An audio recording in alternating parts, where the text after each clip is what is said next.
Welcome dear friends. आज हम climatology के अंदर अभी तापमान पढ़ रहे हैं। तापमान का सिर्फ एक टॉपिक रहा है कि तापीय विलोमता जिसे कहते हैं।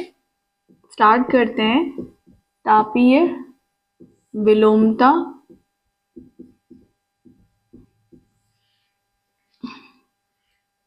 ठीक है, या तापीय व्युत्क्रमण कहते हैं इसे। Temperature inversion,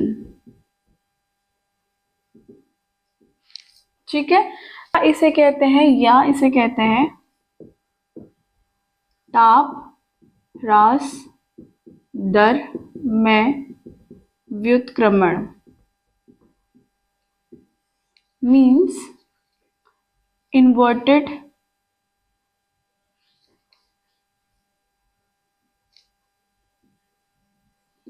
thermal lapse rate, ठीक है।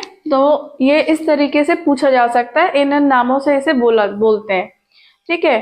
अब हम समझते हैं कि ये क्या होता है। अब देखिए जनरल फिनोमिना क्या है कि सबसे पहले ये अगर कोई सतह है, ऊपर जाते जाते तापमान में कमी आती है। पृथ्वी की सतह से ऊपर जाने पर हाइट में वृद्धि के साथ साथ तापमान में कमी आती है। हॉट एयर होगी पहले, उसके ऊपर वार्म एयर होगी क्योंकि ठंडी होती है धीरे धीरे, और उसके ऊपर कूल एयर होगी, ठीक है। ये कैसा है? नॉर्मल फिनोमिना, नॉर्मली ऐसा होगा। लेकिन टेम्परेचर इन्वर्जन में क्या हो जाता है? थोड़ा सा उल्टा हो जाता है। उल्टा कैसे हो जाता है? अगर ये सरफेस है तो यहाँ पे कूल हो जाती है हवा, इनके बीच में वार्म हो जाती है, या ऊपर कूल हो जाती है। अब देखिए इसमें से कोई भी फिनोमेना ये दो कुछ भी काम करे ना, तो हम बोलेंगे कि टेम्परेचर इन्वर्जन हो गया। कि जनरली तो क्या होता है कि ऊपर जाने की ओर तापमान में कमी आती है, लेकिन यहाँ पे देखिए, यहाँ पे तापमान में कमी के बजाय बीच में वार्म एयर आ गई है, ठीक है। तो अब देखते हैं कि ये कितने तरीके की होती है। हम इसके अंदर क्या क्या पढ़ेंगे। एक तो हम पढ़ेंगे इसकी परिभाषा, डेफिनेशन पढ़ेंगे हम। तापीय विलोमता यानी टेम्परेचर इन्वर्जन के प्रकार, यानी टाइप्स ऑफ टेम्परेचर इन्वर्जन, ठीक है। अब ये कैसे टाइप डिसाइड करेंगे? देखिए ये फिनोमेना दो जगह में हो सकता है। एक तो पृथ्वी की सतह के समीप हो सकता है, नियर अर्थ सरफेस, और दूसरा ये फिनोमेना क्षोभ मंडल की सीमा तक, ठीक है। क्षोभ मंडल यानी ट्रोपोस्फेयर की बाउंड्री। देखेंगे कि सतह के समीप किस तरीके के होते हैं ये इन्वर्जन्स। सतह के समीप कितना होता है? एक तो हो सकता है विकिरण विलोमता, यानी रेडिएशन की वजह से, सन रेडिएशन की वजह से। दूसरा होता है इसमें वायु अपवाह विलोमता, मतलब वायु के चलने के कारण। अपवाह मतलब बहना, इसको क्या बोलेंगे? बहना। अपवाह मतलब बहना, वायु का बहना, उसके लिए स्पेसिफिक वर्ड कर दिया अपवाह, ठीक है। तीसरा होगा अभिवहन विलोमता, यानी एडवेक्शन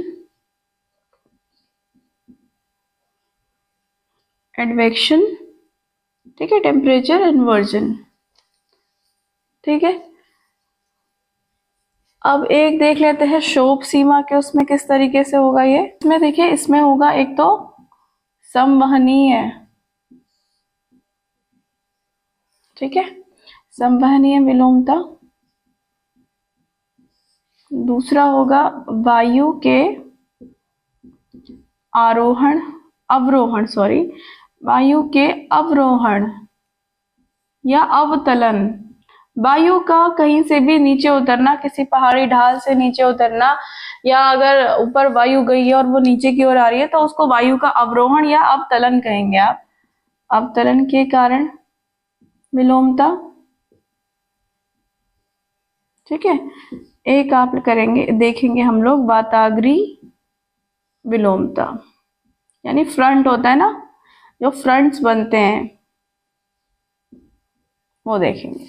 ठीक है, तो हम ये सारी चीजें देखेंगे। हम इसमें लास्ट में ये भी देखेंगे कि इस तापीय विलोमता का मौसम पर क्या प्रभाव पड़ता है। हम इसे क्यों पढ़ रहे हैं, क्योंकि इसका मौसम पर प्रभाव पड़ता है। जो हम कोहरा जैसी चीजें देखते हैं ना, ये सब इसी की वजह से है। ठीक है, तो ये सारी चीजें हम पढ़ते हैं। चलिए अब एक एक करके देखते जाते हैं। ठीक है, तो पहला हम इसका देखते हैं परिभाषा यानी डेफिनेशन। क्या है इसकी डेफिनेशन? डेफिनेशन इसकी ये है कि सामान्य नियम के विपरीत, सामान्य नियम जो नॉर्मल लॉ है, सामान्य नियम के विपरीत ऊंचाई में वृद्धि के साथ, ऊंचाई में वृद्धि के साथ तापमान में कमी होने के स्थान पर वृद्धि हो जाती है, तो हो जाती है।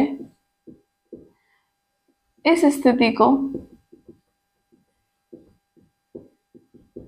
तापीय, इस स्थिति को तापीय विलोमता, टेम्परेचर इन्वर्जन कहते हैं। ठीक है, कि होता क्या है, जनरली तो ऊंचाई में वृद्धि के साथ साथ तापमान में कमी आती है, यानी टेम्परेचर कमी आती है। लेकिन अगर ऊंचाई के बढ़ने के साथ साथ कमी ना आकर के टेम्परेचर में वृद्धि हो जाए, इंक्रीज हो जाए टेम्परेचर, तो इस स्थिति को आप तापीय विलोमता कहते हैं। ठीक है, अब हम फर्स्ट समझते हैं इसके प्रकार में सतह के समीप। जो हमने लिखा सतह के समीप, उसमें हम समझते हैं विकिरण विलोमता। ठीक है, विकिरण विलोमता यानी रेडिएशन टेम्परेचर इन्वर्जन। ठीक है, temperature inversion due to radiation. ठीक है, अब इसमें क्या होगा, अगर मान लीजिए ये मेरा अर्थ का सरफेस है, ठीक है, जाड़े का मौसम है, तो कौन सी ऋतु? शीत ऋतु, यानी विंटर चल रहा है, जाड़े का मौसम है। जाड़े के मौसम में आप देखते हैं कि आसमान साफ होता है, बारिश वारिश होती है नहीं। ठीक है, तो ये दिन के टाइम पे सन रे आ रही हैं। ठीक है, टेम्परेचर ऑलरेडी कम है, तो जितनी भी सन रेज आती हैं तो वो क्या करती है, वायुमंडल को गर्म करती है दिन में, और पृथ्वी की सतह को भी गर्म कर देती है। ठीक है, दिन के समय वायुमंडल व पृथ्वी की सतह द्वारा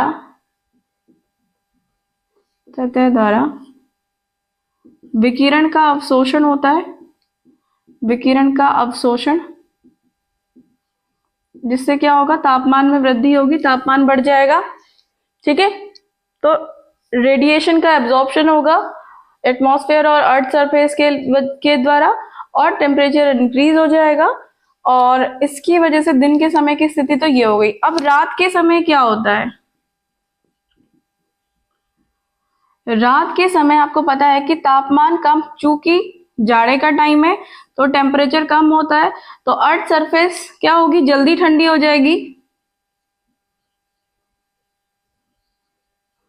अर्थ सरफेस ठंडी हो जाएगी, जल्दी ठंडी हो जाएगी। उसके कंपैरिजन में वायुमंडल नहीं ठंडा हो पाएगा, क्योंकि वायुमंडल में गैस के कणों ने दिन में क्या, सनरेज को, सूर्य के विकिरण को, उस रेडिएशन को एब्जॉर्ब करा है, तो इस पृथ्वी की सतह की अपेक्षा वायुमंडल क्या होगा, गर्म होगा। तो एटमॉस्फेयर का temperature comparison to the earth, अगर हम अर्थ और एटमॉस्फेयर के टेम्परेचर को कंपेयर करें, तो एटमॉस्फेयर का टेम्परेचर ज्यादा होगा अर्थ के सरफेस से। ठीक है, अर्थ सरफेस से। और अगर इस अर्थ के सरफेस में रात के समय यहाँ पे अगर कोई एयर की लेयर आ जाए, अगर ये एयर की एक लेयर आ जाए, तो इसकी सतह के संपर्क में आने के कारण, ठीक है, इसकी सतह के संपर्क में आने के कारण चालकता यानी कंडक्शन, जब हीट ट्रांसफर मेथड होता है कंडक्शन, उसकी वजह से इसका तापमान भी कम हो जाएगा। इसके संपर्क में जो हवा आएगी, तो ये इसके संपर्क में आने वाली हवा, इसका तापमान कम हो गया और वायुमंडल में जो लेयर है उसका तापमान ज्यादा हो गया। ठीक है, क्योंकि यहाँ तक तो संपर्क के कारण तापमान में कमी आई है, लेकिन बाकी जो वायुमंडल में उसका टेम्परेचर कंपैरेटिवली ज्यादा है। तो आप देख रहे हैं कि यहाँ पे तापमान कम हो गया, ये कूल हो गया, और इसके कंपैरिजन में यहाँ पे वार्म आ गया। ठीक है, तो ये वाली स्थिति आ गई फिर से कि टेम्परेचर इन्वर्जन वाली जो हमने शुरू में पढ़ी। तो इस तरीके से यहाँ पे रेडिएशन के कारण आप टेम्परेचर इन्वर्जन देख सकते हैं। तो ये स्थिति कहाँ कब होती है, जब जैसे अगर आप हिमाच्छादित यानी जहाँ पे हमेशा पोल्स के पास आप देखेंगे हमेशा बर्फ ही रहती है। तो जहाँ पे बर्फ रहती है, एक तो ये स्थिति पोल्स के पास रहेगी, दूसरा ये स्थिति कहाँ रहेगी, बाकी जगह अगर बर्फ नहीं होती है साल भर, तो जब भी उनके वहां जाड़े का मौसम होगा यानी शीत ऋतु होगी, तभी ये स्थिति देखने को मिलेगी। ठीक है, तो आप पहला पॉइंट अच्छे से समझ गए हैं। देखिए दूसरा समझते हैं हम, वायु अपवाह विलोमता, यानी वायु के बहने के कारण। ठीक है, एयर जब चलती है, एयर जब बहती है, उसके कारण किस तरीके से टेम्परेचर इन्वर्जन होता है, तो इसको एक बार देखते हैं।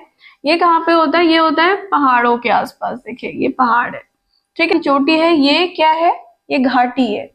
दो पहाड़ों के बीच में जो स्थान होता है ना, जो जहाँ पे दो पहाड़ ऐसे मिलते हैं, तो उसके बीच में थोड़ा सा एक घाटी बन जाती है। और अगर इसका एरिया ज्यादा है, हमारा तो एरिया बहुत कम है, इसलिए ये दिख रहा है कि एक स्टीप स्लोप है, बीच में बिल्कुल भी एरिया नहीं है, लेकिन जनरली यहाँ पे एक मैदान जैसी संरचना हो जाती है। ठीक है, तो और आप इसे बोल देते हैं घाटी। ठीक है, दो पहाड़ियों के बीच में जो मैदान होता है उसे घाटी कह दिया जाता है, आप ये समझिए। ठीक है, ये कोई मैदानी क्षेत्र है। ठीक है, अब देखिए जैसे हमें पता है कि जब हवा ऊपर की ओर जाती है, इसके सहारे ऊपर की ओर बढ़ेगी, वैसे वैसे इसके तापमान में कमी आएगी। हम पढ़ चुके हैं, जैसे जैसे हवा ऊपर की ओर जाएगी वैसे वैसे इसके तापमान में कमी आएगी। ठीक है, अगर तापमान कम हो गया, मतलब ये हवा भी अब ठंडी हो गई, हवा ठंडी हो जाएगी, यहाँ पे तापमान कम, हवा ठंडी हो गई। अब अगर हवा ठंडी होगी तो क्या होगा, ये हवा भारी हो जाती है।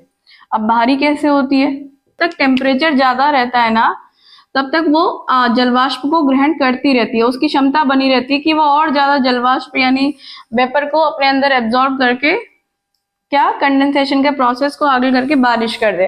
तो इसकी जब तक तापमान ज्यादा रहता है तो जलवाष्प ग्रहण क्षमता बनी रहती है। ठीक है, क्षमता इसकी ज्यादा रहती है, लेकिन जैसे ही टेम्परेचर में कमी आती है ना, तो अब ये इसको ग्रहण क्षमता इसकी कम हो जाती है। अब ये होता यह है कि अब जितनी उसके पास ऑलरेडी जलवाष्प है उसी को कैरी करना उसके लिए मुश्किल हो जाता है, क्योंकि अब ये टेम्परेचर कम हो गया तो जितनी उसकी क्षमता है वो भी कम हो गई, क्योंकि हमें पता है कि तापमान ज्यादा होता है तभी इवेपोरेशन का प्रोसेस होता है। तो तापमान में जैसे ही कमी आई वैसे ही वो उसकी कैरिंग कैपेसिटी कम, उसकी ग्रहण क्षमता में कमी आती है, ग्रहण क्षमता में कमी आई। दूसरी चीज क्या हुई कि धारण क्षमता में भी कमी आ जाती है, जो है ऑलरेडी उसमें भी उस क्षमता में भी कमी आ जाती है। तो वो क्या करती है, पास पास आनी शुरू हो जाती है, जो जलवाष्प उसने ग्रहण करी, वो कंडेंसेशन का प्रोसेस जो होता है एग्जैक्टली वो शुरू हो जाता है। लेकिन कंडेंसेशन तो शुरू हो जाता है, लेकिन सापेक्षिक आर्द्रता 100% नहीं हो पाती है। अगर 100% सापेक्षिक आर्द्रता हो जाती तो यहाँ पे बारिश होना शुरू हो जाती है, लेकिन सापेक्षिक आर्द्रता 100% ना होने के कारण वो हवा जो होगी उसमें जलवाष्प मिक्स होकर के, मतलब बड़ी बड़ी बूंद, जैसे आप कोहरे में जाते हैं ना तो कपड़े गीले हो जाते हैं, ये कुछ इस तरीके का प्रोसेस है कि ऐसा ही होता है कि अगर इसका तापमान कम होता है तो वो जलवाष्प की बूंदें जो होती हैं वो बूंदें जलवाष्प की थोड़ी बड़ी हो जाती है, कंडेंसेशन इस लेवल पे नहीं हो पाता कि सापेक्षिक आर्द्रता 100% हो जाए, बारिश का फिनोमेना नहीं होगा। तो हवा ये क्या हो जाएगी, भारी हो जाएगी, क्योंकि अब ये इतनी जलवाष्प लेकर के चल रही है नीचे की ओर को। अब जब ये हवा नीचे की ओर आना शुरू कर जाती है तो देखो ये पता है, अगर हवा नीचे की ओर आती है तो यहाँ पे एडियाबैटिक यानी रुद्धोष्म एडियाबैटिक रुद्धोष्म ताप ह्रास दर की वजह से टेम्परेचर इंक्रीज हो जाता है इसका, थोड़ा सा हवा भारी हुई, हल्का सा इसका तापमान इंक्रीज हो गया। अगर ये तापमान इंक्रीज मैं T1 मानूं और घाटी का तापमान T2 मानूं, अब देखिए, अब एक दूसरी चीज ये देखिए कि इसका टेम्परेचर T1 T2 तक तो ठीक हो गया। दूसरी चीज ये है जो घाटी है ना, अब देखिए ये घाटी मैदान में है, इसकी हाइट ज्यादा नहीं है, पहाड़ की हाइट ज्यादा है, इसकी हाइट ज्यादा नहीं है, इसका मतलब ऑलरेडी T2 की वैल्यू ज्यादा होगी, घाटी का तापमान ज्यादा होगा। देखिए अगर हवा नीचे की ओर आ रही है और एडियाबैटिक रुद्धोष में ताप ह्रास दर की वजह से तापमान में थोड़ी बहुत बढ़ोतरी होती है, लेकिन वो बढ़ोतरी इतनी नहीं होती है कि T1 का टेम्परेचर T2 से ज्यादा हो जाए, तो अल्टीमेटली T2 का टेम्परेचर ज्यादा ही रहेगा T1 से। ठीक, हवा नीचे की ओर आई तो इसने क्या करा, ये घाटी की गर्म हवा को ऊपर की ओर ढकेलने लगती है, ऊपर की ओर ढकेलने लगती है और अपना नीचे सतह पर आकर के बैठने लगती है। ठीक है, इसको ऊपर को ढकेलेगी और अपना नीचे सतह पे आने लगेगी, सीधे सतह पर अपने को स्थापित करने लग जाती है। तो आप देख रहे हैं कि सतह के पास कैसी हवा हो गई, ठंडी हवा। ठीक है, और ऊपर को आप देख रहे हैं उसके ऊपर गर्म हवा की लेयर हो गई। ठीक है, तो आप देख रहे हैं कि ठंडी के ऊपर गर्म की लेयर, इसलिए यहाँ पे बोलते हैं कि वायु अपवाह विलोमता, मतलब वायु के अपवाह, वायु के बहने के कारण एक आपका टेम्परेचर इन्वर्जन देखा जाता है, इसे बोलते हैं वायु अपवाह विलोमता। तीसरा देखते हैं अभिवहन विलोमता। अभिवहन विलोमता क्या होती है, यानी एडवेक्शन के कारण किस तरीके से टेम्परेचर डिफरेंस आता है, टेम्परेचर इन्वर्जन होता है। परिवहन मतलब ये एक तरीका है एनर्जी को ट्रांसफर करने का। ठीक है, इसमें क्या होता है, कणों का मूवमेंट होता है, मूवमेंट ऑफ पार्टिकल, कणों का विस्थापन के कारण कैसा होता है, क्षैतिज दिशा में, हॉरिजॉन्टल डायरेक्शन, क्षैतिज दिशा में ऊर्जा का स्थानांतरण होता है। ठीक है, तो पार्टिकल हॉरिजॉन्टल डायरेक्शन,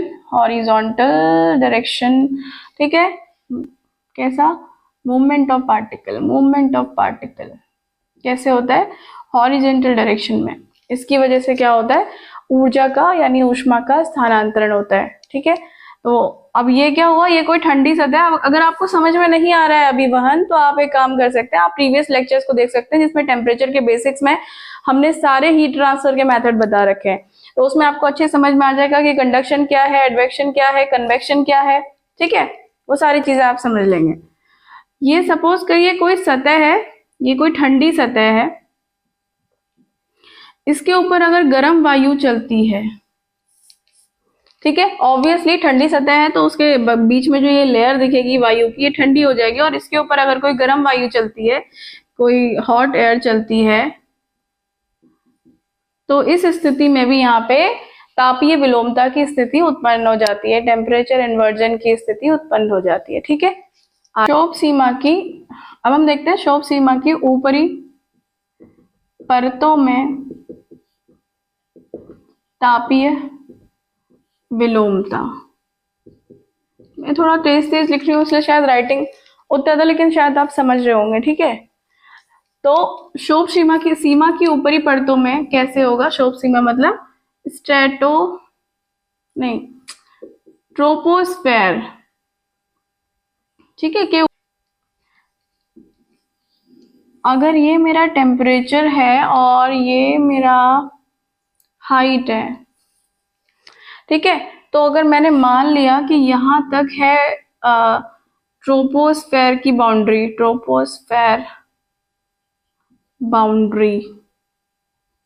क्षोभ सीमा लिख सकते हैं आप इसे हिंदी में, और यहाँ पे इस H2 तक, इस H1 तक ये है, और इस H2 पे मैंने मान लिया कि ये समताप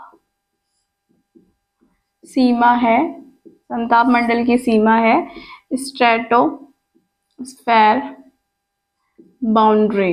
ठीक है, क्या होता है कि ऊंचाई के साथ साथ तापमान में कमी आती, तो क्षोभ सीमा तक तो तापमान में कमी आ जाती है, लेकिन क्षोभ सीमा के बाद समताप सीमा तक तापमान में बढ़ोतरी होती है, टेम्परेचर इंक्रीज होता है, और उसके बाद ये फिर से डिक्रीज होने लग जाता है। ठीक है, तो आप देख रहे हैं यहाँ पे कूल, यहाँ पे बढ़ गया वार्म, और यहाँ पे फिर से कूल, तो कौन सी स्थिति हो गई, फिर से टेम्परेचर इन्वर्जन की स्थिति हो गई है।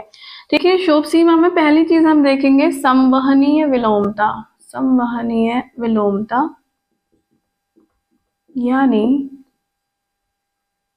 कन्वेक्शनल टेम्परेचर इन्वर्जन आप इसे कह सकते हैं। ठीक है, अब देखिए जब किसी क्षेत्र का तापमान ज्यादा होता है, गर्मी के समय मान लेते हैं आप, ठीक है, गर्मी के समय क्या होता है, गर्मी के समय तापमान बहुत ज्यादा होता है। ठीक है, गर्मी के समय टेम्परेचर ज्यादा होता है तो हवा भी गर्म हो जाती है और गर्म हवा ऊपर उठना शुरू कर देती है।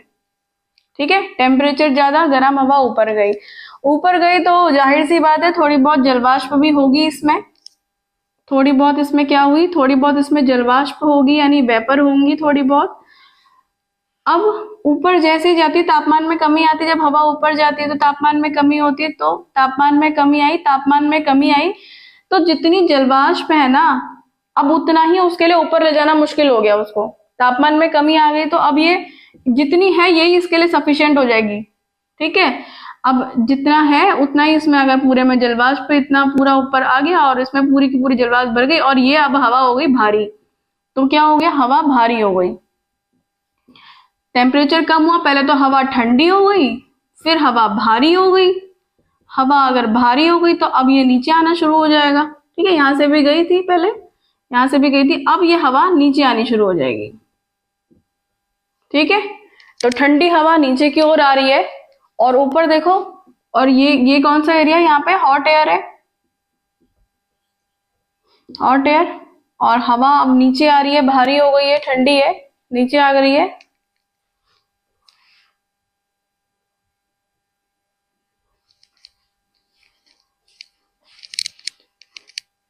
नीचे आ रही है तो हॉट एयर के ऊपर फिर से कूल एयर या कोल्ड एयर आ गई, तो फिर से आप देख रहे हैं कि कैसी स्थिति हो गई है। ठीक है, तो ये देखिए हॉट एयर के ऊपर कूल एयर आ गई, तो अब आप देखेंगे कि ये स्थिति कैसी है, ये फिर से तापीय विलोमता की स्थिति जाती है। और ये जो ऊपर को हम दिखा रहे हैं ना हवा जाती हुई, इन्हें संवहनीय तरंगे कहेंगे, संवहनीय तरंग। ठीक है, तो ऊपर जाती हुई इसको क्या बोलेंगे, संवहनीय तरंग।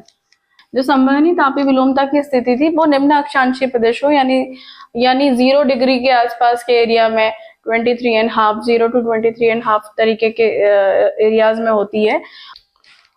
देखिए अब हम दूसरा समझते हैं, वायु अवरोहण, मतलब वायु नीचे आ रही है, अब वायु अवरोहण के कारण तापीय विलोमता, तापीय विलोमता। ठीक है, अब ये स्थिति देखिए, ये स्थिति कहाँ आएगी, ये स्थिति आएगी 30 डिग्री नॉर्थ। ठीक है, उपोष्ण कटिबंध में इस तरीके की स्थिति देखी जाती है, उपोष्ण कटिबंध में, कि वहां पे क्या होता है कि जनरली टेम्परेचर तो ठीक ठाक रहता है, गर्म वायु, आपको पता ही है कि नीचे गर्म वायु होती है, ऊपर ठंडी वायु होती है। ठीक है, लेकिन यहाँ पे क्या होता है, वायु का अवरोहण होता है, कैसे, एडियाबैटिक प्रोसेस से। तो अगर वायु का अवरोहण एडियाबैटिक प्रोसेस यानी रुद्धोष्म प्रोसेस से, एडियाबैटिक प्रोसेस यानी रुद्धोष्म प्रोसेस के द्वारा होता है वायु का अवरोहण, तो तापमान में बढ़ोतरी होती है। आप चाहें तो प्रीवियस लेक्चर देख सकते हैं जब मैंने डायबिटिक और एडियाबैटिक प्रोसेस ठीक से समझाया है। तो जब ये वायु नीचे की ओर आती है तो इसका तापमान बढ़ जाता है और यहाँ पे एक गर्म वायु की लेयर हो जाती है, तो गर्म ठंडी गर्म, आप फिर से देखते हैं कि यहाँ पे तापीय विलोमता की स्थिति उत्पन्न हो जाती है। अब ये कौन सी गर्म वायु आ रही है ना, इसे जब हम वायु दाब कटिबंध पढ़ेंगे ना तब मैं आपको समझाऊंगी कि कौन सी वायु आ रही है। ठीक है, फिलहाल एक चीज बन रही है वाताग्र संबंधी तापीय विलोमता, वाताग्र संबंधी यानी फ्रंट जो बनते हैं तापीय विलोमता। ठीक है, फ्रंट क्या होता है कि एक, समझ लीजिए एक बाउंड्री सी होती है जिसके इस तरफ को गर्म वायु होती है और एक तरफ को ठंडी वायु होती है, किसी भी तरफ को गर्म और ठंडा हो सकता है। ठीक है, अब फिर ये क्या है, ये फ्रंट है, अभी डिपेंड करता है कि कौन सी वायु सबसे पहले एक्टिवेट होती है, उसी के अनुसार हम बोलेंगे कि ये उष्ण वाताग्र है कि शीत वाताग्र है, वो डिपेंड करता है कि कौन सी वायु क्रियाशील पहले हो रही है।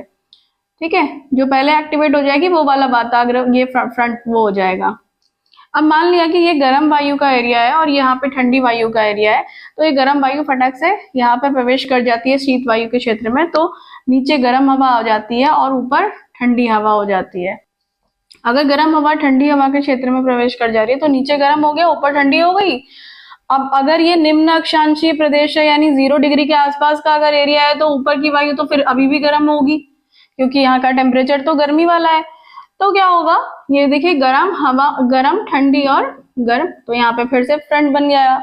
ऐसे ही क्या होगा, अगर आप दूसरी कंडीशन ले लें, ये एक फ्रंट है, तो यहाँ पे ठंडी हवा, अब इसको ठंडी हवा मान लेते हैं, ठंडी हवा आ जाएगी गर्म हवा के क्षेत्र में, तो ये क्या करेगी, ठंडी हवा फटक से गर्म हवा के क्षेत्र में आ जाएगी, सतह पे अपने को स्थापित कर लेगी, ये हो जाएगा ठंडी, ऊपर हो जाएगा गर्म।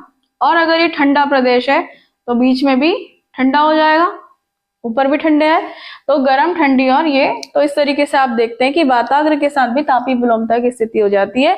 अब हम ये बाद में देखेंगे जब हम वाताग्र पढ़ेंगे कि कहाँ पे उष्ण वाताग्र बन रहा है, कहाँ पे शीत वाताग्र बन रहा है, लेकिन मुझे उम्मीद है कि आप इतना अभी समझ पा रहे होंगे। अगर आपको थोड़ी भी अंडरस्टैंडिंग है तो आप उसको पहले, अगर आपने वाताग्र पढ़ रखा है तो आप समझ लेंगे, और अगर नहीं पढ़ा है तो हम आगे तो पढ़ेंगे ही।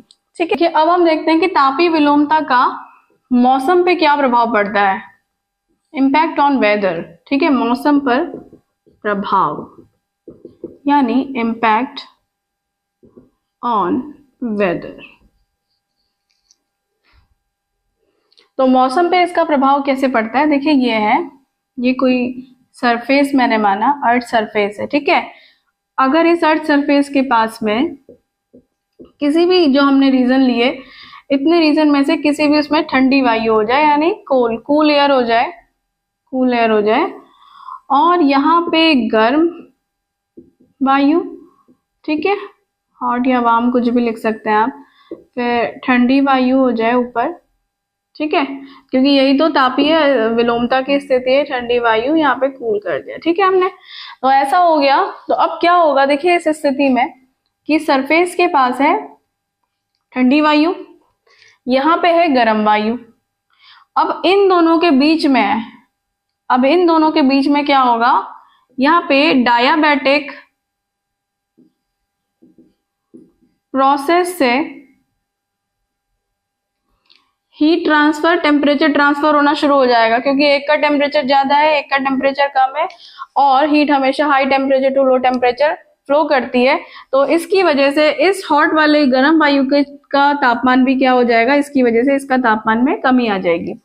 अगर इसके तापमान में कमी हो जाएगी, और अगर गर्म हवा है तो जलवाष्प तो सभी जगह है वायुमंडल में, तो जो जलवाष्प होगी ना, तापमान में कमी आने की वजह से अब वो जलवाष्प इसमें इकट्ठा होना शुरू हो जाएगी, क्योंकि तापमान में कमी हो जाएगी तो ये ज्यादा तो और ले नहीं पाएगा। अब तापमान में कमी हो गई तो ये क्या हो जाएगा, वो इकट्ठा होना शुरू हो जाएगा। इकट्ठा होने का मतलब उसका संघनन यानी कंडेंसेशन होना शुरू हो जाएगा। ठीक है, कंडेंसेशन कब होगा, जब इसकी सापेक्षिक आर्द्रता 100% हो जाएगी तो कंडेंसेशन शुरू हो जाएगा। मतलब जितनी उस वायु की ग्रहण क्षमता थी, जलवाष्प की ग्रहण करने की जितनी उसकी क्षमता थी, उतना ऑलरेडी उसमें आ गया है, क्योंकि तापमान में कमी है। अगर तापमान ज्यादा होता तो उसकी ग्रहण क्षमता और बढ़ जाती, लेकिन तापमान में कमी आ गई तो जो है वो ऑलरेडी उसके लिए इनफ है। तो एक स्थिति में यह सापेक्षिक आर्द्रता 100% हो जाती है, संघनन शुरू हो जाता है, और यहाँ पे जो बनता है जलवाष्प की बूंदें, वो सब मिल करके क्या बना देगी, वो कोहरा बना देंगी। आप देख रहे हैं कि यहाँ पे बारिश नहीं हो रही है। जनरली संघनन से मतलब बारिश का लगाया जाता है, लेकिन बारिश कहाँ होती है, जब आसमान में बादल बनते हैं। और ये जो फिनोमेना है, ये अर्थ के सरफेस से नीचे हो रहा है, ये बादलों के पास आसमान में नहीं हो रहा है, ये उससे नीचे हाइट पे हो रहा है, इसीलिए यहाँ पे कोहरा बनता है। ठीक है, और कोहरा जब ज्यादा डेंस होता है तो क्या होता है, यहाँ पे अगर कोहरा अगर वायुमंडल में ही बना होता है तो ठीक ही है, लेकिन अगर जल की बूंदों के रूप में नीचे गिरने लग जाए तो उसको क्या बोल देंगे आप, ओस बोल देंगे। ठीक है, तो कोहरा और ओस का संबंध किससे है, तापीय व्युत्क्रमण, तापीय विलोमता से। ठीक है, तो मुझे लगता है आप इतना समझ पाए होंगे। Thank you so much.